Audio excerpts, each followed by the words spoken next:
भगवान विष्णु ने कहा कि पति से पहले भोजन करने वाली स्त्रियां इस कहानी को ध्यान लगा करके सुनिएगा। कभी भी जीवन में दुखी नहीं रहोगी, परिवार में कभी भी कलह नहीं रहेगा। नमस्कार दोस्तों, स्वागत है आप लोगों का एक बार फिर आपके अपने गजब ज्ञान यूट्यूब चैनल में। दोस्तों, आज हम हाजिर हुए हैं आप लोगों के सामने एक बड़ी ही अलौकिक ज्ञानवर्धक चर्चा लेकर के। इस कहानी से आप लोगों को बहुत कुछ सुनने के लिए मिलेगा, बहुत कुछ सीखने के लिए मिलेगा। बस आपसे निवेदन है कि इसे पूरा जरूर सुनिएगा। दोस्तों, एक बार की बात है कि क्षीर सिंध में भगवान नारायण शेष सैया पर लेटे हुए थे।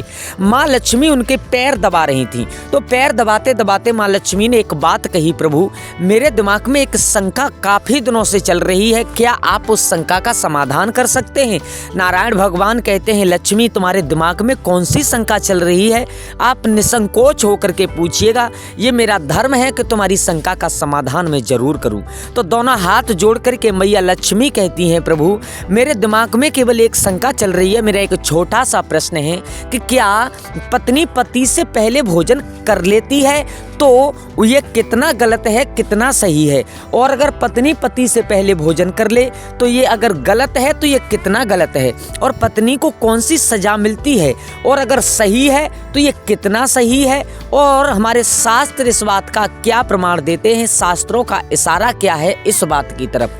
नारायण भगवान कहते हैं, लक्ष्मी आज तुमने इतना सुंदर प्रश्न किया है, पूरी मानव कल्याण के लिए तुमने ये प्रश्न किया है। जो कलयुग में इस कथा को सुनेगा और इसका प्रचार करेगा वो कभी भी जीवन में दुखी नहीं रहेगा। बस लक्ष्मी आपसे निवेदन ये है कि मैं एक रानी सुदेवा की कहानी में आपको सुनाने के लिए जा रहा हूँ और उस कहानी में आपको सब कुछ सुनने के लिए मिलेगा। तुम्हारे प्रश्न का उत्तर जरूर मिल जाएगा। बस निवेदन है कि इस कहानी को पूरा और ध्यान लगा करके सुनिएगा। मैया लक्ष्मी कहती हैं, प्रभु आप चिंता ना करें, जब तक आप कहानी कहोगे, जब तक मेरे प्रश्नों का उत्तर नहीं मिल जाएगा, तब तक मैं मन को एकाग्रचित करके आपकी वाणी की तरफ गौर करूंगी। आप जो कह रहे हैं उसे मैं सुनूंगी। बस आप कहानी सुनाना प्रारंभ करिएगा। दोस्तों, आप हमारी कहानी में खो जाएं उससे पहले आपसे एक निवेदन है कि अगर आप गजब ज्ञान यूट्यूब चैनल पर नए दर्शक मेहमान बंधु बनकर के आए हैं तो प्लीज़ चैनल को सब्सक्राइब कर लें और वीडियो को शेयर कर दें, लाइक करें और कमेंट बॉक्स में जय माँ लक्ष्मी जरूर लिखें। माँ लक्ष्मी से मैं प्रार्थना करूँगा कि जो भी भाई बंधु माता बहनाएं चैनल को सब्सक्राइब करें, उनके घर परिवार के ऊपर कभी भी कोई कलह या बेकार नहीं आए, परिवार में खुशी का माहौल बना रहे। तो दोस्तों, आइए आपका समय ज़्यादा बर्बाद न करते हुए अब गौर करते हैं। प्राचीन काल में अयोध्यापुरी में महाराज इक्ष्वाकु राज्य करते थे। वे धर्म का पालन करने वाले गुणवान, चरित्रवान और अत्यंत कुशल सम्राट थे। उनका विवाह काशी नरेश की पुत्री सुदेवा के साथ में हुआ था। सुदेवा सत्य का व्रत पालन करने में तत्पर, गुणवान, चरित्रवान तथा महान पतिव्रता स्त्री थी। महाराज इक्ष्वाकु पुण्य आत्मा थे। उन्होंने अनेक यज्ञ तथा अनेक पुण्य किए थे। उन्होंने देवालय बनवाए, पोखरे खुदवा करके अनेक वाटिका बनवाई तथा वे साधु संतों की रक्षा में सदैव ही तत्पर रहा करते थे। इतने सुंदर थे महाराज इक्ष्वाकु। महाराज इक्ष्वाकु के नगर के समीप एक घना जंगल था और उस जंगल में एक सुअर अपनी पत्नी और पुत्र पौत्रों के साथ में रहा करता था। वह सुअर बड़ा ही विशालकाय और भयंकर आकार वाला था, जिससे सभी मनुष्य भयभीत रहा करते थे। उस सुअर के भय से मनुष्य उस वन के मार्ग से जाने से डरने लगे थे। फिर जब एक बात महाराज इक्ष्वाकु को पता चली, यह बात, उन्होंने उस सुअर का शिकार करने का निश्चय कर लिया। और फिर एक दिन महाराज अपनी पत्नी सुदेवा तथा अनेक सैनिकों और कुछ शिकारी कुत्तों को साथ में लेकर उस वन में शिकार करने के लिए चले गए। भगवान विष्णु कहते हैं, लक्ष्मी महाराज बड़े पराक्रमी थे। उन्होंने अनेक विशालकाय शेरों का तथा राक्षसों का वध किया था, इसलिए वे इस भयंकर सुअर से नगर निवासियों की रक्षा करने के लिए उस वन में उस सुअर का शिकार करने के लिए आ गए। जब उस भयंकर आकार वाले सुअर ने महाराज को वन की तरफ आते हुए देखा, जब सुअर को मालूम पड़ा कि महाराज इक्ष्वाकु जंगल में आ रहे हैं, तो वह सुअर अपनी पत्नी से कहने लगा, हे प्रिय, देखो यह कौशल देश के महान सम्राट इक्ष्वाकु हैं। वे महापराक्रमी और महातेजस्वी हैं और वे इस वन में मेरा शिकार करने के लिए आ रहे हैं। उनके साथ बहुत से शिकारी कुत्ते और अस्त्र शस्त्र हैं। इसमें तनिक भी संदेह नहीं है कि वे मुझ पर ही प्रहार करेंगे। महाराज बड़े पुण्यात्मा हैं, यह राजाओं के भी राजा हैं, समस्त विश्व इनके अधीन है। हे प्रिय, मैं तुम सबकी रक्षा करने के लिए अपना पराक्रम दिखाता हुआ महाराज के साथ में युद्ध करूंगा। अगर युद्ध में मैंने इनको पराजित कर दिया तो तीनों लोकों में मेरी कीर्ति हो जाएगी, और यदि मैं इनके हाथ से मारा भी गया तो इस सुअर के जन्म से छुटकारा मिलेगा और मैं विष्णु लोक के लिए चला जाऊंगा। भगवान विष्णु कहते हैं, हे लक्ष्मी, सुअर समझाता है मेरे पिछले जन्म के कारण ही मुझे सुअर का जन्म प्राप्त हुआ है। हे प्रिय, तुम मेरा मोह छोड़ करके हमारे पुत्र और पौत्रों को लेकर के पर्वत की गुफा में चली जाओ। अब समय आ गया है कि मैं अपने पूर्व जन्मों के पापों से मुक्त हो जाऊं। अब महाराज के बाणों से मेरे शरीर को घायल कर देंगे। महाराज के बाण, एक एक बाण से मेरे पूर्व जन्म के पाप नष्ट हो जाएंगे। फिर उस सुअर की पत्नी बोलने लगी, हे नाथ, हमारे बच्चे आपके ही पराक्रम और साहस के कारण इस वन में निर्भय होकर विचरण करते हैं, कोमल कोमल फूलों का आहार ग्रहण करते हैं। आप ही के कारण इन्हें शेर, सियार आदि जंगली जानवरों का भय नहीं है, क्योंकि आप ही इनकी रक्षा करते हैं। आपके भीषण रूप को देखकर कोई भी शिकारी हमारा शिकार करने के लिए इस वन में नहीं आता है। अगर आपकी मृत्यु हो जाएगी तो फिर मेरी और हमारे पुत्रों की रक्षा कौन करेगा? आपके बिना हम असहाय हो जाएंगे। पति के बिना मेरा क्या होगा? उत्तम स्वर्ण के गहने आभूषण वस्त्र पहनकर भी कोई स्त्री पति के बिना शोभा नहीं पाती है। पति से ही स्त्री को सौंदर्य और शोभा प्राप्त होती है। आपके बिना मेरा जीवन भी नष्ट हो जाएगा। हे नाथ, हे प्राणेश्वर, आपके बगैर मैं जीवित नहीं रह सकती। हे नाथ, मैं सच सच कहती हूँ, आपके साथ यदि मुझे नरक में भी डाल दिया जाए तो भी मैं खुशी खुशी आपके साथ चली जाऊंगी। इसलिए आप महाराज के सामने मत जाइए, आप भी हमारे साथ पर्वत की कंदर यानी गुफा में चलिए। हम वहीं छुप करके बैठ जाते हैं। आप जीवन की इच्छा छोड़कर अपनी पत्नी और पुत्र को अकेला छोड़ करके जा रहे हो, इससे आपको क्या लाभ होगा? फिर वह सुअर कहता है, भगवान नारायण कहने लगे, हे लक्ष्मी, अब जरा ध्यान लगा करके सुनिएगा। वह सुअर कहता है, हे प्रिय, तुम वीरों के धर्म को नहीं जानती हो, इसलिए ऐसा कह रही हो। यदि शत्रु वीरों को ललकारता है और युद्ध के लिए निमंत्रण देता है तो वीर पुरुष को लोभ और भय से कायर की भांति ऐसे छिप करके नहीं भागना चाहिए। ऐसे पुरुष को 1000 युगों के लिए कुंभी पाक नरक में पकाया जाता है डाल करके। वीर पुरुष अगर शत्रु का सामना करता है और लड़ते हुए वीर गति को प्राप्त होता है तो उसे मृत्यु के बाद दिव्य लोकों की प्राप्ति होती है। आज महाराज इच्छाकु हमारे पास युद्ध करने के लिए आए हैं। वे हमारे अतिथि हैं और अतिथि का अनादर कभी नहीं करना चाहिए। अतिथि का अनादर साक्षात भगवान विष्णु का अपमान होता है, इसलिए उनके साथ युद्ध करना मेरा परम कर्तव्य है। फिर वह सुअर की पत्नी बोलती है, हे प्राणनाथ, ठीक है, यदि आप महाराज इच्छाकु के साथ युद्ध करना चाहते हैं तो मैं भी आपके साथ रहकर आपका पराक्रम देखूंगी। इतना कहकर के उस सुअर की पत्नी ने अपने पुत्रों को बुलाकर के कहा, हे पुत्रों, मेरी बात ध्यान से सुनिएगा। आज युद्ध भूमि में अतिथि आए हुए हैं और उनका सत्कार करने के लिए, उनसे युद्ध करने के लिए तुम्हारे पिता जा रहे हैं और उनके साथ मैं भी जा रही हूँ। इसलिए तुम सभी अपने भाइयों को लेकर पर्वत की गुफा में जाकर के छिप जाओ। महाराज इच्छाकु बड़े बलवान हैं, वे इस युद्ध में हमारा संहार कर डालेंगे, इसलिए तुम लोग यहाँ से भाग जाओ और अपने प्राण बचाओ। फिर वह सुअर के छोटे छोटे बच्चे बोलने लगे, हे माँ, जो पुत्र अपने माता पिता को संकट में छोड़ करके भाग जाते हैं वे महापापी होते हैं और उन्हें रौरव नरक की प्राप्ति होती है, उन्हें घोर नरक में डाला जाता है। जो निर्दय पुत्र अपनी माँ का दूध पी करके उसे दुख में छोड़ करके भाग जाता है, वो पुत्र अपने बाप को विपत्ति में देख करके छोड़ करके चला जाता है, वह कीड़ों से भरे हुए दुर्गंधी युक्त नरक में गिरता है। इसलिए हे माँ, हम लोग आपको छोड़ करके नहीं जाएंगे। ऐसा कदाप नहीं हो सकता। भगवान नारायण कहते हैं लक्ष्मी, फिर वह सुअर, उसकी पत्नी और उसके बच्चे सभी युद्ध करने के लिए तैयार हो जाते हैं महाराज इच्छाक से और युद्ध भूमि की ओर निकल पड़ते हैं। सभी छोटे छोटे सुअर अपने पिता और माता की चारों ओर से रक्षा करने लगते हैं। उधर महाराज इच्छाक अपनी सेना के साथ उस स्थान पर आ जाते हैं और अपने सामने खड़े सुअरों को देख करके बड़े बड़े सूरवीर योद्धाओं को सुअरों का शिकार करने के लिए आगे भेजते हैं। वे सभी बलवान सूरवीर योद्धा हाथ में तलवार और भाले लेकर सुअरों पर आक्रमण करने लगते हैं। फिर सुअरों और राजा के सैनिकों के बीच में भयानक, बहुत भयंकर युद्ध होने लगता है। सभी एक दूसरे पर भीषण प्रहार करने लगते हैं। सुअर अपने दांत से सैनिकों को मारने लगते हैं तो सैनिक अपने भालों से सुअरों को मारने लगते हैं।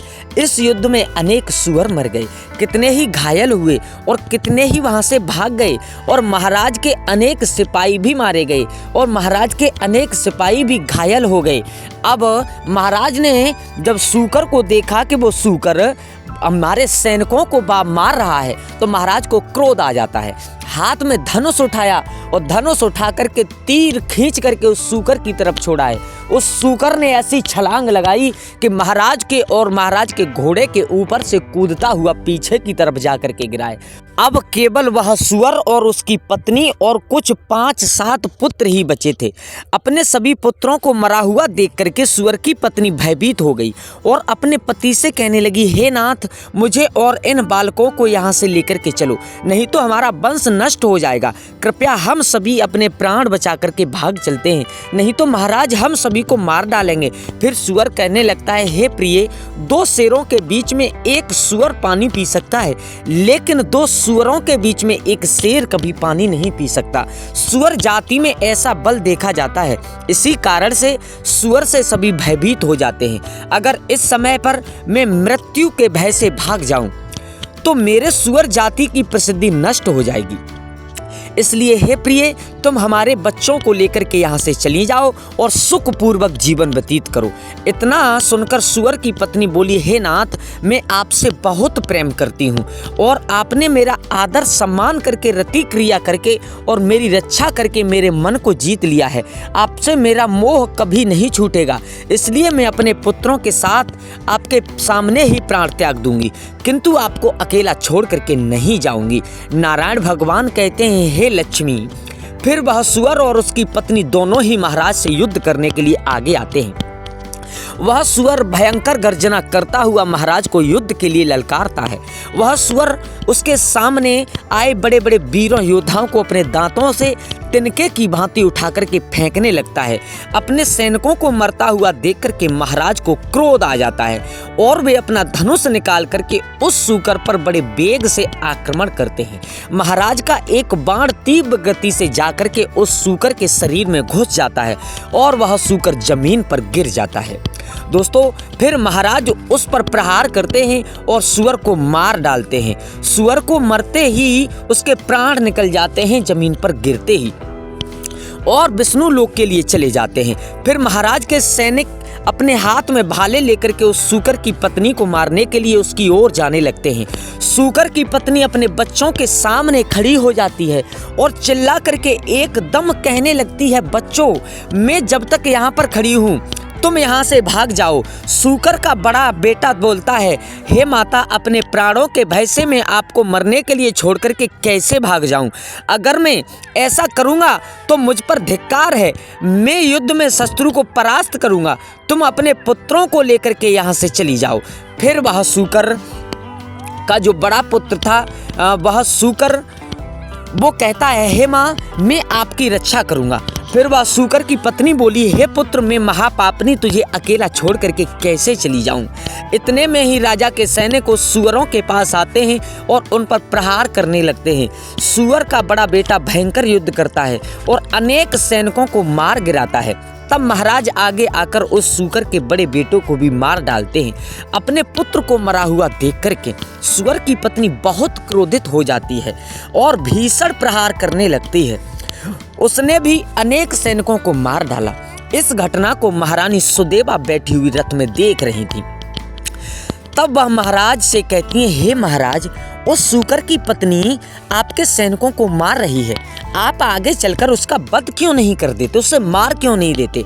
महाराज कहते हैं, हे प्रिय, यह एक स्त्री जाति है और स्त्री जाति का वध करने का महापाप लगता है, इसलिए मैं उस सुअर की पत्नी को ना खुद मार सकता और ना इन किसी को आदेश दे सकता कि आप इनको मार दीजिएगा, इसलिए उसे मारने के लिए मैं किसी को नहीं भेज रहा हूँ। मुझे स्त्री का वध करने में बड़ा भय लगता है।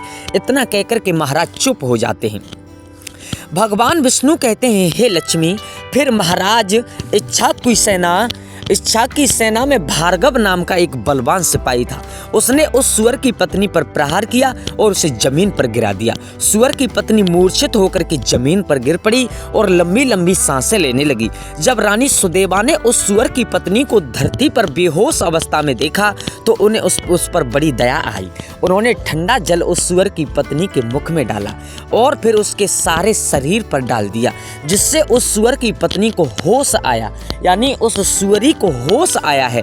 सुअर की पत्नी ने रानी को उस पर शीतल जल डालते हुए देखा तो वह बहुत प्रसन्न हुई और मनुष्य की आवाज में बोलने लगी है, हे देवी, तुमने मुझ पर ठंडा जल डाल करके मुझे कष्ट से मुक्ति दिलाई है, तुम्हारा कल्याण हो। सुअर की पत्नी के ऐसे वचन सुनकर रानी सुदेवा को बड़ा आश्चर्य हुआ। वह सोचने लगी, यह तो आज मैंने बड़ी विचित्र बात देखी। यह सुअर की पत्नी तो मनुष्य की वाणी में सुंदर और स्पष्ट संस्कृत में बोल रही है। ये कैसा नजारा मेरी आंखों के सामने आज आ रहा है। फिर वह रानी कहती है, तुम्हारा बर्ताव बड़ा विचित्र है, पशु होकर भी तुम मनुष्य की वाणी में बोल रही हो। तुम मुझे तुम्हारे पूर्व जन्म का वृत्तांत सुनाओ, तुम कौन हो और कैसे सूकर बन गई, किस कारण से तुम सुअर की पत्नी बनी हो। फिर वह कहने लगी, हे देवी, मेरे पति ने पिछले जन्म में गुरजनों का बड़ा अपमान किया था, इसी कारण से उन्हें सूकर का जन्म प्राप्त हुआ। अब मैं आपको मेरे पूर्व जन्म की कहानी बताती हूँ। हे देवी, कलिंग नाम के देश में श्रीपुर नाम का एक सुंदर सा नगर था, बड़ा ही प्यारा सा नगर था। वो सुअर की पत्नी महारानी को अपना पूर्व जन्म सुनाती है। उस नगर में वसुदत्त नाम के एक विद्वान रहते थे। मैं उसी वसुदत्त ब्राह्मण की पुत्री थी। उन्होंने मेरा नाम सुकन्या रखा था। उस समय उस नगर में मेरे जितनी सुंदर स्त्री और कोई नहीं थी। अपने सौंदर्य और रूप के घमंड में मैं उन्मत्त हो गई थी। मेरे मुस्कान बड़ी मनोहर थी। जब मैं जवान हुई तब तो मेरा सुंदर रूप और जवानी देख करके मेरी माता को बड़ा भय, बड़ा डर लगने लगा। वो मेरे पिता से कहने लगी, हे नाथ, हे स्वामी, अपनी कन्या जवान हो चुकी है, उसका विवाह क्यों नहीं कर देते। और दोस्तों, ये बात सच है कि घर में अगर जवान बिटिया हो जाए तो माँ बाप को देखने में भी पाप लगता है। जवान बेटी का माँ बाप को विवाह जरूर कर देना चाहिए। इसे शीघ्र ही किसी वर को सौंप दीजिए। फिर वह ब्राह्मण बोला, हे कल्याणी, हे प्रिय, मैं अपनी पुत्री का विवाह उसी पुरुष के साथ में करूंगा जो विवाह के बाद ही मेरे घर में निवास करे, जो मेरे घर का जमाई बन करके रहे। सुकन्या मुझे बड़ी प्रिय लगती है और मैं इसे अपनी आंखों से दूर नहीं होने देना चाहता। फिर एक दिन शिव शर्मा नाम के जवान विद्वान ब्राह्मण मेरे द्वार पर आए। मेरे पिता उनके ज्ञान और कुशलता को देख करके बहुत प्रसन्न हुए और उसे मुझसे विवाह करने के लिए पूछ लिया। फिर मेरे पिता ने उस शिव शर्मा ब्राह्मण से मेरा विवाह कर दिया। वो सुअर की पत्नी और महारानी सुदेवा को अपना पूर्व वृत्तांत बता रही है कि परंतु मैं अपने माता पिता के लाड़ प्यार से बिगड़ चुकी थी, अपनी विवेक शक्ति खो चुकी थी। मैंने कभी अपने पति की सेवा नहीं की, कभी उनके चरण स्पर्श नहीं किए। मैं सदा उन्हें क्रूर दृष्टि से देखती थी, उनका अपमान करती थी, उन्हें नाम लेकर के पुकारती थी, उनके भोजन से पहले भोजन कर लेती थी। मैं अपने पति से ही खुद को भोजन परोसवा करके खाती थी। मैं अपनी मर्जी से स्वच्छंद होकर के यहाँ वहाँ घूमने लगती थी और बात बात पर अपने पति का अपमान किया करती थी। शिव शर्मा मेरे जो पति थे वो बड़े ही शांत स्वभाव के थे। उन्होंने मुझे अनेक दिनों तक सहन किया और फिर एक दिन वो अत्यंत दुखी होकर के मुझे छोड़ करके चले गए। मेरे पति के जाते ही मेरे पिता बहुत दुखी होकर के कहने लगे, हे प्रिय, मेरी माँ से कहने लगे, हे प्रिय, हमारे दामाद हमारी पुत्री को छोड़ करके चले गए हैं। हमारी पुत्री ही पापचारिणी है। दामाद तो बहुत बड़े विद्वान थे। मैं क्या जानता था कि हमारी पुत्री सुकन्या दुष्ट और कुलनाशनी होगी। फिर मेरी माता बोली, हे नाथ, हमारी पुत्री आप ही के लाड प्यार से बिगड़ गई है। इसे सही राह पर लाने के लिए आपको ही कुछ करना होगा। पिता के घर में रहने वाली कन्या दुराचारी बन जाती है, इसलिए कन्या को कभी घर में नहीं रखना चाहिए, उसे उसके पति के पास ही रखना चाहिए। हमारी कन्या बहुत दुष्ट और पापनी है। आप इसका त्याग करके इसे इसके पति के पास में भेज दीजिएगा। इस प्रकार माता के वचन सुनकर के मेरे पिता को बहुत क्रोध आया और इतने क्रोधित हुए और मुझसे कहने लगे, हे दुष्टा, हमारे कुल में कलंक लगाने वाली दुराचार, तेरे कारण ही शिव शर्मा यानी हमारे दामाद हम सबको छोड़ करके चले गए हैं। इसलिए तेरा पति जहाँ पर है तू वहीं पर चली जा, अथवा तुझे जो स्थान अच्छा लगे वहाँ पर चली जा। फिर मैं अपने घर के छोड़ करके चली गई। भगवान विष्णु कहते हैं, हे लक्ष्मी, अब वो स्त्री उस घर को छोड़ करके चली जाती है और बाहर जाने पर उस स्त्री को लोग उल्टा पापनी दुराचारी कहकर के संबोधन करने लगे, बुलाने लगे। इसलिए वह स्त्री अपने पति को ढूंढते हुए वन में चली गई। वो सुअर की पत्नी कहती है, हे महारानी, जब मैं वन में चली गई तो फिर एक दिन वन में मैं एक कुटिया के सामने जाकर के खड़ी हो गई और भिक्षा मांगने लगी। वहाँ पर उस कुटिया में रहने वाली मंगला नाम की स्त्री ने मुझे देख करके अपने पति से कहा, हे स्वामी, द्वार पर एक दुखिया दुबली पतली स्त्री भिक्षा मांगने के लिए आई है।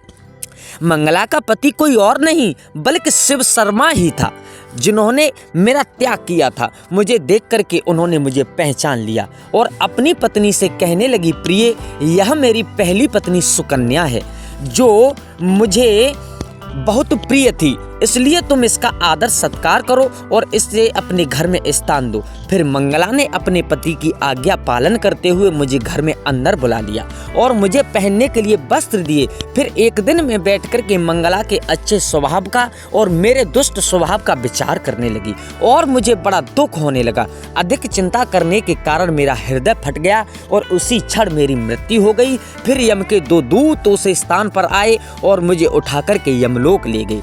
वहाँ पर यमराज ने मेरा लेखा जोखा देखा और यम के दूतों से कहा, हे दूतों, इस पापनी स्त्री ने अपने पति का बहुत अपमान किया है। यह पति से पहले ही भोजन कर लेती थी, अपने पति को नाम लेकर के बुलाती थी, उसके घर के काम करवाती थी, इसलिए इस स्त्री को ले जाकर के नरक में डाल दो। फिर यमदूत मुझे नरक में ले गए और उन्होंने मुझे जलते हुए अंगारों में डाल दिया।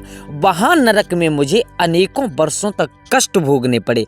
फिर नरक की सजा भुगतने के बाद यमराज ने मुझे सुअर के जन्म में डाल दिया, सुअर योनि में डाल दिया। सुअर की पत्नी बोली, हे देवी, इस प्रकार से मैंने आपको मेरे पूर्व जन्म का वृत्तांत बताया है, कृपया अब मुझे इस जीवन से मुक्ति दिला दो।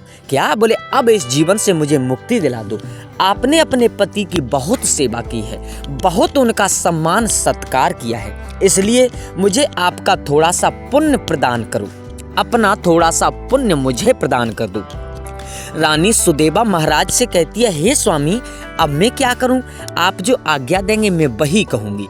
यह महाराज इच्छाकू कहते हैं, हे प्रिय, यह बेचारी बहुत दुख उठा रही है, तुम अपने पुण्य से इसका उद्धार करो। महाराज की आज्ञा लेकर के रानी सुदेवा ने सुअर की पत्नी से कहा, हे देवी, मैं अपने 1 वर्ष पुण्य तुम्हें प्रदान करती हूँ। रानी के इतना कहते ही उस सुअर के प्राण निकल गए और उसके शरीर से एक दिव्य स्त्री प्रकट हुई और फिर वह महारानी और महाराज को नमस्कार करके विष्णु लोक को जाने लगी।